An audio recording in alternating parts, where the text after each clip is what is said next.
بسم اللہ الرحمن الرحیم۔ اچھا جی، آج کی ویڈیو میں ہم کشمیر ایشو ڈسکس کریں گے۔ کشمیر ایشو جو ہے یہ ایک ڈسپیوٹڈ لینڈ ہے بٹوین پاکستان اینڈ انڈیا، اور چائنا جو ہے یہ اس میں تھرڈ پارٹی کا رول پلے کر رہا ہے۔ کشمیر جو ہے انتہائی اہمیت کا حامل ہے۔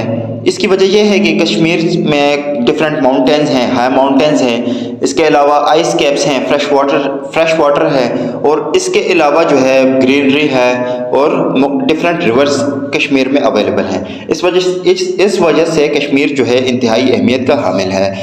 اور یہ کنفلکٹ جو ہے یہ شروع ہوا تھا جیسے ہی سب کانٹیننٹ کی پارٹیشن ہوئی۔ یہ اس طرح شروع ہوا کہ کشمیر جو تھا وہ ایک مسلم میجورٹی سٹیٹ تھا یا لینڈ تھا، اور اس کا جو رولر تھا وہ ایک ہندو تھا، پرنسلی سٹیٹ تھا یہ کشمیر۔ تو اس کا رولر ہندو تھا، اور وہ ہندو چاہتا تھا اس کا رولر کہ کشمیر جو ہے وہ انڈیا کو جوائن کر لے، جبکہ اس کے جو لوگ تھے، پاپولیشن تھی، کیونکہ وہ مسلم میجورٹی تھی تو وہ پاکستان کو جوائن کرنا چاہتے تھے۔ تو اس وجہ سے کشمیر پر آزادی کے 1 سال بعد ہی جنگ شروع ہوئی۔ کشمیر کا جو مہاراجا تھا وہ چاہتا تھا کہ کشمیر انڈیا کو جوائن کر لے، جبکہ اس کے لوگ چاہتے تھے کہ وہ پاکستان کو جوائن کر لیں۔ تو پاکستان کے جو ٹرائبل ایریاز کے لوگ ہیں انہوں نے کشمیر پر حملہ کیا، اور اس وجہ سے وہاں پہ پہلی جنگ شروع ہوئی 1948 میں۔ تو اس طرح 4 جنگیں ہو چکی ہیں۔ دوسری جنگ شروع ہوئی تھی 1965 میں، پھر تیسری 1971 میں۔ 1965 اور 71 میں پھر UN نے میڈیٹر کا رول پلے کیا، مطلب کہ جنگ کو ختم کرنے والا رول پلے کیا، ٹھیک ہے۔ پھر شملہ ایگریمنٹ جو ہے وہ ہوا تھا بٹوین پاکستان اینڈ انڈیا۔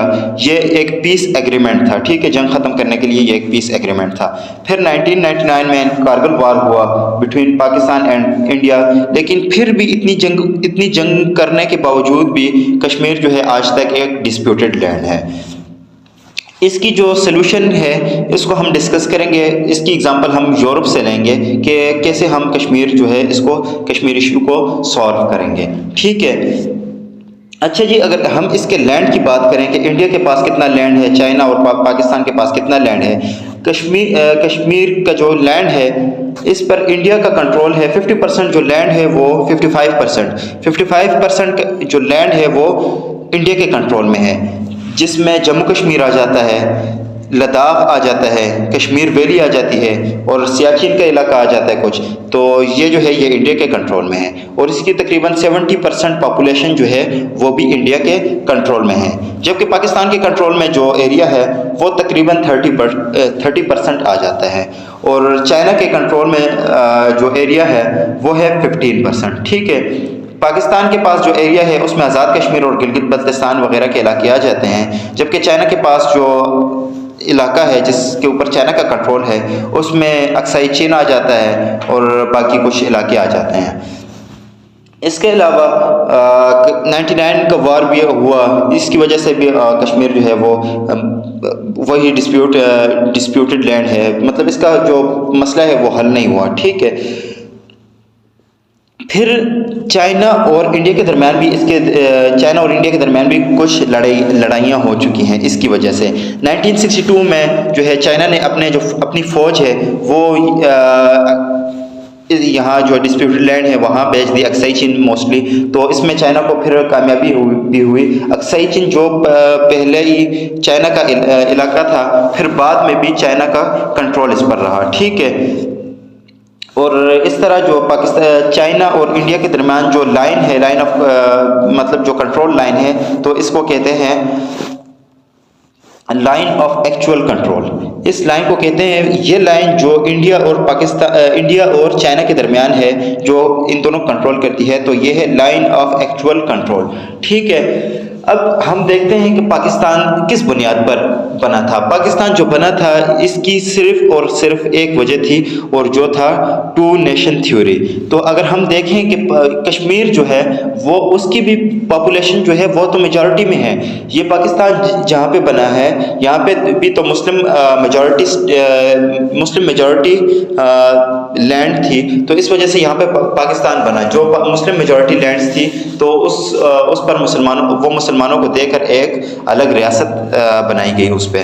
تو اسی طرح کشمیر کو بھی تو پھر مسلمانوں کا یعنی پاکستان کا حصہ ہونا چاہیے تھا، لیکن یہ جو ہے یہ بالکل ٹو نیشن تھیوری کی وائلیشن ہے اور بالکل اس کے اگینسٹ جانا ہے، ٹھیک ہے۔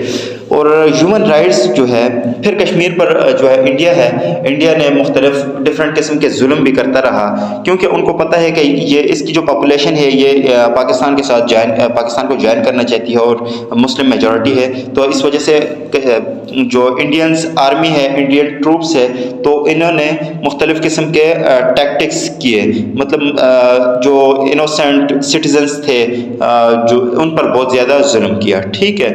اس کے علاوہ پھر اس کی جو ہے ہیومن رائٹس آرگنائزیشن نے اس کی بہت سخت مذمت کی ہے، جو انڈیا کشمیر میں کرتا جا رہا ہے اور ابھی بھی کر رہا ہے، تو اس کی بہت زیادہ مذمت کی ہے یونائٹڈ جو ہیومن رائٹ آرگنائزیشن ہے اس نے۔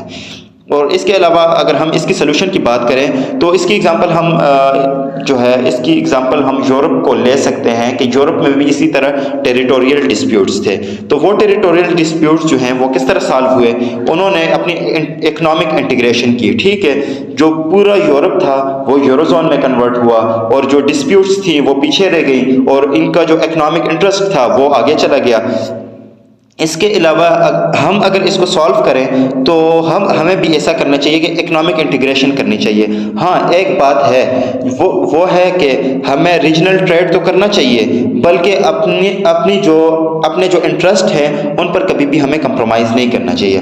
مطلب جس طرح اگر ہم فارن پالیسی کی بات کریں، فارن پالیسی میں کسی قسم کا بھی انٹرسٹ جو ہے اس پر کمپرومائز نہیں کی جاتی، تو اس طرح ہمیں بھی اپنے انٹرسٹ پر کمپرومائز نہیں کرنی چاہیے، اور ہاں ٹریڈ تو کرنی چاہیے لیکن انٹرسٹ پر کمپرومائز نہیں کرنا چاہیے۔ یہ ایک بہترین اگزامپل ہے ہمارے پاس جس سے ہم کشمیر کو یہ جو ڈسپیوٹڈ لینڈ ہے اس کو ہم سالو کر سکتے ہیں تھرو نیگوسیشن اور تھرو مطلب کشمیر سے ہمیں کیا مطلب ہے، کشمیر سے کا مقصد صرف یہی ہے کہ اسٹیٹ کو اگر پاکستان کو جوائن کرے تو پاکستان کو فائدہ ہوگا، جی ڈی پی یا اس طرح کی جو چیزیں ہیں، جی ڈی پی انکریز ہو جائے گی پاکستان کی، اور جو وہاں پہ منرلز ہیں ڈفرینٹس، تو اس سے پاکستان کو فائدہ ہوگا۔ اور اگر انڈیا جوائن کر لے، انڈیا کے ساتھ مل جائے کشمیر، تو انڈیا کو بھی سیم یہی فائدہ ہوگا۔ تو اگر اکنامک انٹیگریشن آئے گی تو اس کو ہم ایزیلی ریزالو کر سکتے ہیں، ٹھیک ہے جی، تھینک یو، خدا حافظ۔